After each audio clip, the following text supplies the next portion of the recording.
రాష్ట్రంలో ఉపాధి హామీ స్వచ్ఛ భారత్ మిషన్ అనుసంధానంలో వ్యక్తిగత మరుగుదొడ్ల నిర్మాణం పెద్ద ఎత్తున చేపట్టాలని ప్రభుత్వ ప్రధాన కార్యదర్శి జవహర్ రెడ్డి జిల్లా కలెక్టర్ను ఆదేశించారు. త్రాగునీటికి ఎటువంటి ఇబ్బందులు లేకుండా చూడాలని సూచించారు. నీరు, ఉపాధి హామీ పనులు, విద్యుత్ సరఫరా పరిస్థితులపై మంగళవారం రాష్ట్ర సచివాలయం నుండి ప్రభుత్వ ప్రధాన కార్యదర్శి కెఎస్ జవహర్ రెడ్డి జిల్లా కలెక్టర్లతో వీడియో సమావేశం నిర్వహించారు. ఈ సందర్భంగా ఆయన మాట్లాడుతూ, మహాత్మా గాంధీ జాతీయ ఉపాధి హామీ పథకం పనుల నిర్వహణకు ప్రస్తుతం మంచి అనువైన సీజన్ కావున పెద్ద ఎత్తున ఉపాధి పనుల నిర్వహణకు తగిన చర్యలు తీసుకోవాలని ఆదేశించారు.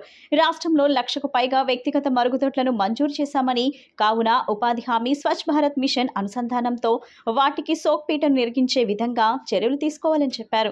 ఉపాధి హామీ పనుల్లో వాటర్ కన్వర్సేషన్ పనులకు అధిక ప్రాధాన్యతను ఇవ్వాలని ఆదేశించారు. తదుపరి తాగునీరు, విద్యుత్ సరఫరా పరిస్థితులపై సిఎస్ జవహర్ రెడ్డి కలెక్టర్లతో సమీక్షించారు.